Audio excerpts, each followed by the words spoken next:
द्रौपदी मुर्मू चुनी गई देश की 15वीं राष्ट्रपति। छत्तीसगढ़ में जश्न का माहौल।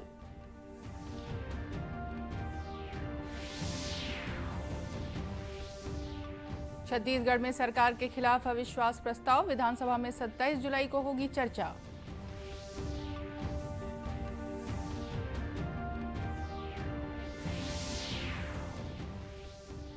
सीबीएसई ने घोषित किए 10वीं 12वीं के परीक्षा परिणाम।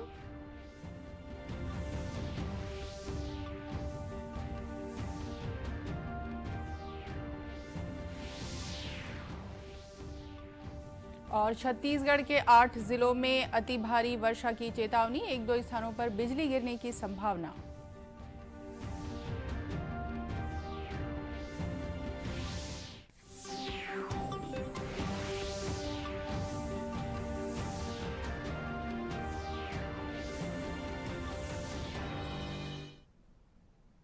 नमस्कार, आप देख रहे हैं दूरदर्शन समाचार। मैं हूं रेहाना। अब समाचार विस्तार से। राष्ट्रीय जनतांत्रिक गठबंधन की उम्मीदवार द्रौपदी मुर्मू देश की 15वीं राष्ट्रपति होंगी। राष्ट्रपति चुनाव के निर्वाचन अधिकारी और राज्यसभा महासचिव पीसी मोदी ने कल शाम मतगणना पूरी होने के बाद श्रीमती मुर्मू की जीत की घोषणा की। श्रीमती मुर्मू को 64%, जबकि विपक्ष के उम्मीदवार यशवंत सिन्हा को 36% मत मिले। श्रीमती मुर्मू को गैर एनडीए दलों का भी समर्थन मिला है। छत्तीसगढ़ से कांग्रेस के 2 विधायकों ने भी श्रीमती मुर्मू को वोट किया है। जीत की घोषणा के बाद निर्वाचन अधिकारी ने श्रीमती मुर्मू के आवास पर जाकर उन्हें प्रमाण पत्र सौंपा। प्रधानमंत्री नरेंद्र मोदी, रक्षा मंत्री राजनाथ सिंह, गृह मंत्री अमित शाह, भाजपा अध्यक्ष जगत प्रकाश नड्डा और कई केंद्रीय मंत्रियों तथा सांसदों ने श्रीमती मुर्मू के आवास पर जाकर उन्हें शुभकामनाएं दी। द्रौपदी मुर्मू राष्ट्रपति पद पर आसीन होने वाली पहली आदिवासी और दूसरी महिला है। भारत के प्रधान न्यायाधीश न्यायमूर्ति NV रमन्ना सोमवार को संसद के केंद्रीय कक्ष में श्रीमती मुर्मू को राष्ट्रपति पद की शपथ दिलाएंगे। राष्ट्रपति चुनाव में द्रौपदी मुर्मू की जीत पर छत्तीसगढ़ में जश्न का माहौल है। राजधानी रायपुर से लेकर बस्तर, सरगुजा संभाग के दूरस्थ जिलों तक इस जीत का अलग अंदाज से स्वागत हुआ है।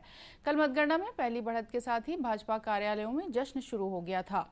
ढोल नगाड़े बजने लगे थे। जीत की घोषणा के बाद वरिष्ठ भाजपा नेता कार्यालय पहुंचे, मिठाइयां बांटी गई और आतिशबाजी के साथ लोगों को जीत की बधाई दी गई। नेता प्रतिपक्ष धर्मलाल कौशिक ने कहा कि इस बार का राष्ट्रपति चुने जाने के बाद प्रदेश में हर्षोल्लास का वातावरण बना है।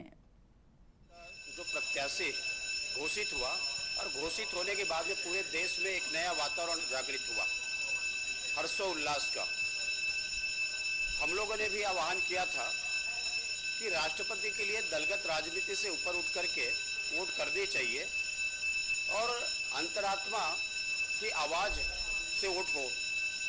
मैं साधुवाद देना चाहूँगा कि छत्तीसगढ़ में 2 वोट राष्ट्रपति जी को जो मिला है और इससे निश्चित रूप से अंतरात्मा जागी है और जो भी दलगत राजनीति से ऊपर उठ करके वोट दिए हैं, मैं उनको बहुत धन्यवाद दूंगा। पूर्व मंत्री बृजमोहन अग्रवाल ने कहा कि एक आदिवासी महिला देश के सर्वोच्च पद पर पहुंची है। इससे आदिवासी समाज खुद को गौरवान्वित महसूस कर रहा है। आदिवासी परिवार से आई हुई महिला इस देश के सर्वोच्च शिखर पर पहुंची है। इससे देश का आम आदमी, आदिवासी महिलाएं अपने आप को गौरवान्वित महसूस कर रही है। हम मोदी जी को धन्यवाद देते हैं और मुर्मू जी को बधाई देते हैं। अंबिकापुर शहर के घड़ी चौक पर भाजपा कार्यकर्ताओं ने जमकर आतिशबाजी की। ढोल नगाड़े और मादर की थाप पर आदिवासी नर्तकों ने नृत्य कर खुशी मनाई। पूर्व सांसद कमल भान सिंह ने कहा कि आदिवासी महिला को राष्ट्रपति बनाकर छत्तीसगढ़ राज्य सहित सरगुजा अंचल के आदिवासियों को गौरवान्वित होने का मौका दिया है। आदिवासी नेतृत्व के रूप में हमारे देश को मिला है और इसके लिए पूरे देश में खुशी मनाया जा रहा है। मैं माननीय प्रधानमंत्री जी को, हमारे JP नड्डा जी को, अमित शाह जी को और पूरे एनडीए घटक को मैं हार्दिक दिल से बधाई देता हूं। और ये जीत छोटी मोटी जीत नहीं है और वास्तव में जो आज देखिए विपक्ष के जो प्रत्याशी रहे उनका कोई अते पता नहीं चल रहा है। ऐसी जीत हमारा देश के सभी समाज के लोग एक होकर के और समर्थन किए। आज हमें बहुत गर्व है। बस्तर, धमतरी, गरियाबंद, महासमुंद, राजनांदगांव, कवर्धा जैसे जिलों में भी देर रात तक जश्न चलता रहा। भाजपा ने राष्ट्रपति चुनाव में जीत की खुशी साझा करने के लिए कई दिनों का कार्यक्रम बनाया है। भारतीय जनता पार्टी ने विधानसभा में सरकार के खिलाफ अविश्वास प्रस्ताव पेश किया है। शुरुआती चर्चा के बाद विधानसभा अध्यक्ष ने इस प्रस्ताव को विस्तृत चर्चा के लिए मंजूर कर लिया है। अविश्वास प्रस्ताव पर 27 जुलाई को चर्चा का समय नियत किया गया है। भाजपा का कहना है कि अविश्वास प्रस्ताव में उसको जनता कांग्रेस छत्तीसगढ़ के 3 विधायकों का समर्थन भी हासिल है। नेता प्रतिपक्ष धर्मलाल कौशिक ने कहा कि 27 जुलाई को 12 बजे से हम सरकार के खिलाफ अविश्वास प्रस्ताव पर चर्चा करेंगे। भारतीय जनता पार्टी और विपक्ष के द्वारा सरकार के खिलाफ में, मंत्रिमंडल के खिलाफ में, मुख्यमंत्री के खिलाफ में अविश्वास प्रस्ताव दिया गया था। आज माननीय अध्यक्ष जी के द्वारा उसको स्वीकार कर लिया गया है और उस अविश्वास प्रस्ताव पर चर्चा की तारीख नियत कर दी गई है। 27 तारीख को 12 बजे से चर्चा प्रारंभ होगी और अध्यक्ष जी ने इसके लिए अनुमति दी है। हम उस दिन 12 बजे से इस सरकार के अविश्वास प्रस्ताव पर चर्चा करेंगे। मानसून सत्र के तीसरे दिन आज सदन में अधूरी सड़कों और स्वीकृत सड़कों के निर्माण में देरी पर हंगामा हुआ। इस मसले पर पूरे विपक्ष ने सदन से वॉकआउट किया है। धान खरीदे के भुगतान में किसानों को कम पैसा मिलने के आरोपों पर भी सदन में हंगामा हुआ। विपक्ष के विधायकों का कहना था कि किसानों से प्रति एकड़ 15 क्विंटल धान लेने में भी कमी हो रही है। उनसे केवल 14 क्विंटल 80 किलोग्राम धान ही लिया जा रहा है। इसकी वजह से किसानों को प्रति क्विंटल कम दाम मिल रहा है। मुख्यमंत्री भूपेश बघेल ने धमतरी के रविशंकर सागर जलाशय से सिंचाई के लिए पानी छोड़ने का निर्देश दिया है। उसके बाद जल संसाधन विभाग ने जलाशय से नहर प्रणालियों में पानी छोड़ दिया। इन नहरों से धमतरी, रायपुर और बलौदाबाजार, भाटापारा जिलों के खेतों को पानी पहुंचता है। कम वर्षा की वजह से रायपुर जिले के आरंग और धरसींवा क्षेत्रों के अलावा बलौदाबाजार के लवन और पलारी में पानी की किल्लत हो गई थी। अभनपुर और धरसींवा के विधायकों ने मुख्यमंत्री से नहरों में पानी छोड़े जाने की मांग की थी। उसके बाद यह निर्देश जारी कर दिया गया। केंद्रीय माध्यमिक शिक्षा बोर्ड सीबीएसई ने आज 10वीं और 12वीं की मुख्य परीक्षा का परिणाम घोषित कर दिया है। 12वीं में 92% परीक्षार्थी उत्तीर्ण हुए हैं। 33,000 से अधिक विद्यार्थियों ने 95% से अधिक अंक हासिल किया है। वहीं 1,34,000 विद्यार्थी 90% से अधिक अंक वाले हैं। 10वीं की परीक्षा में 94.4% विद्यार्थी पास हुए हैं। छत्तीसगढ़ में बिलासपुर की शुभी शर्मा ने 12वीं में 99.4% अंक हासिल किया है। वहीं रायपुर की सांभवी शर्मा ने 99% अंक हासिल किया है। राष्ट्रीय कैडेट कोर ने दुर्ग स्थित श्री वासुदेव चंद्राकर कामधेनु विश्वविद्यालय के कुलपति एनपी दक्षिणकर को कर्नल की मानद पदवी प्रदान की है। आज एक सादे समारोह में छत्तीसगढ़ एनसीसी के ग्रुप कमांडर ब्रिगेडियर ए.के. दास ने उन्हें मानद रैंक लगाया। इस अवसर पर ब्रिगेडियर दास ने कहा कि छत्तीसगढ़ के कई विश्वविद्यालयों में एनसीसी को एक विषय के रूप में स्वीकार कर लिया गया है। एनसीसी अब एक्स्ट्रा कैरिकुलर एक्टिविटी न होकर पूर्णकालिक पैकेज बन गया है। काफ़ी जगह पे छत्तीसगढ़ के कॉलेज स्कूल में तो नॉर्मल एनसीसी के बच्चे ट्रेनिंग ले रहे हैं, but elective subject NCC as a elective subject काफ़ी यूनिवर्सिटी एक्सेप्ट करनी शुरू कर दी है। जैसा इंदिरा गांधी एग्रीकल्चर कॉलेज ने शुरू किया, इस यूनिवर्सिटी ने इस साल से शुरू किया है। रविशंकर विश्वविद्यालय के ऑटोनोमस कॉलेजों ने शुरू किया है। अभी वाइस चांसलर साहब ने बोला है कि इस बार के एजुकेशन काउंसिल में वेटनरी यूनिवर्सिटी में भी इसको इलेक्टिव सब्जेक्ट लिया जाएगा। और मेरी अभी पिछले हफ्ते मीटिंग समाप्त हुई है आईआईटी भिलाई के साथ, वो भी इसको एज ए इलेक्टिव सब्जेक्ट ले रहे हैं। तो ये सिर्फ अब एक्स्ट्रा कैरिकुलर एक्टिविटी से ज़्यादा elective subject and personality development package of student बन के उभरे। एनसीसी विश्वविद्यालयों के कुलपतियों को उनके पद पर रहने तक के लिए मानद रैंक प्रदान करती है।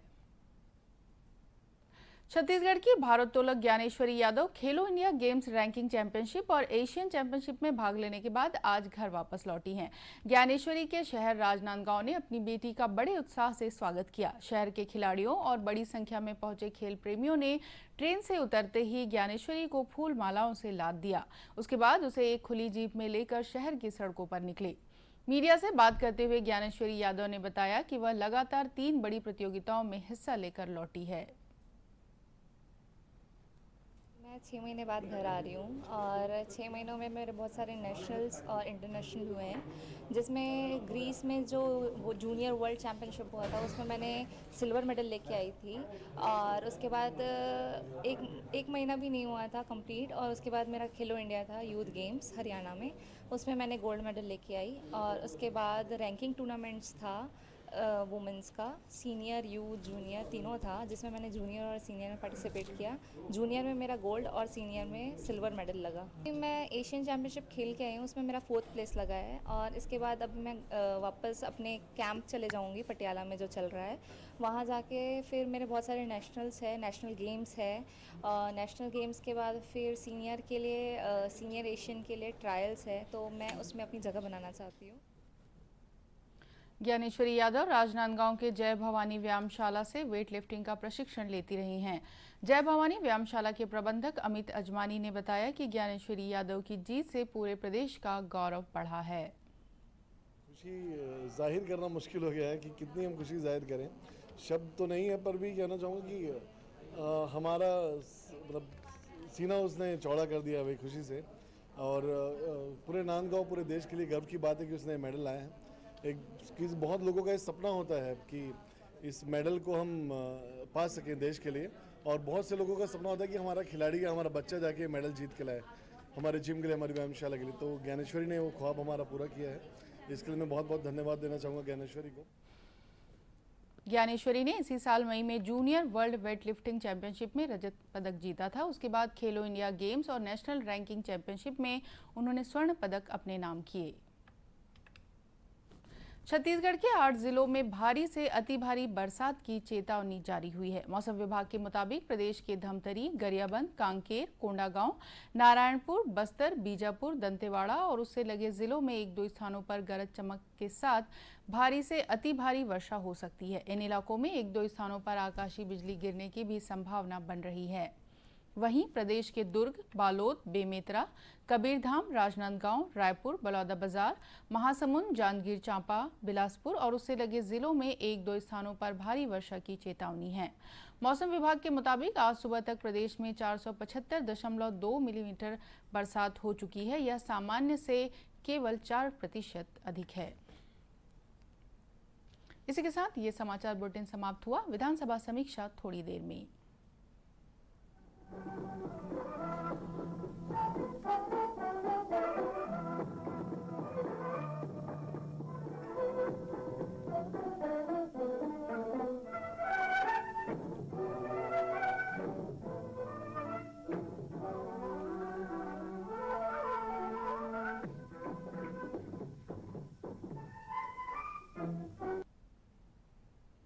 छत्तीसगढ़ विधानसभा के मानसून सत्र के तीसरे दिन कार्रवाई की शुरुआत नवनिर्वाचित राष्ट्रपति द्रौपदी मुर्मू को बधाई देने के साथ हुई। मुख्यमंत्री भूपेश बघेल ने कहा, द्रौपदी मुर्मू के नेतृत्व में देश आगे बढ़ेगा और संविधान की रक्षा होगी। हम सब की सुरक्षा और संविधान में निहित है। नेता प्रतिपक्ष धर्मलाल कौशिक ने भी राष्ट्रपति द्रौपदी मुर्मू को बधाई दी। प्रश्नकाल में भिलाई विधायक देवेंद्र यादव के सवाल पर श्रम मंत्री डॉक्टर शिव कुमार डहरिया ने बताया कि भिलाई इस्पात संयंत्र में पिछले 3 वर्षों में हुई दुर्घटनाओं में 15 लोगों की मौत हुई है, वहीं 9 लोग घायल हुए हैं। मंत्री ने माना कि भिलाई स्टील प्लांट द्वारा दुर्घटना वाले क्षेत्रों में सुरक्षा जांच के बिना काम कराया जाता है। बसपा विधायक केशव चंद्रा ने खराब सड़कों का मामला उठाया। इस पर भाजपा और जनता कांग्रेस छत्तीसगढ़ के विधायकों ने भी अपने अपने क्षेत्र की सड़कों का मामला उठा दिया। मंत्री के जवाब से असंतुष्ट विपक्ष ने कार्रवाई से बहिर्गमन किया। सरकार और विपक्ष में धान खरीदी के सवाल पर भी नोकझोंक हुई। एक सवाल पर मुख्यमंत्री भूपेश बघेल ने कहा कि केंद्र सरकार धान नहीं खरीदती है, यह पूरी खरीदी राज्य सरकार की एजेंसी मार्कफेड कर्ज लेकर करती है। मिलिंग के बाद जितना चावल केंद्रीय पुल में जमा होता है, उसका केंद्र सरकार भुगतान करती है। शून्यकाल में संयुक्त विपक्ष ने कर्मचारियों के आंदोलन के मुद्दे पर काम रोककर चर्चा कराने की मांग की। आसंदी ने उसको स्वीकार नहीं किया। इसके बाद विपक्ष के विधायक अपनी सीट पर खड़े होकर नारेबाजी करने लगे। हंगामा बढ़ा तो सदन की कार्रवाई को 5 मिनट के लिए स्थगित कर दिया गया। आज विधानसभा में 11 विधेयक पेश किए गए, जिन पर बाद में चर्चा कराई जाएगी। विधानसभा ने 2904 करोड़ 41 लाख रुपए के अनुपूरक बजट पर चर्चा जारी थी। इसी के साथ विधानसभा समीक्षा समाप्त हुई। नमस्कार।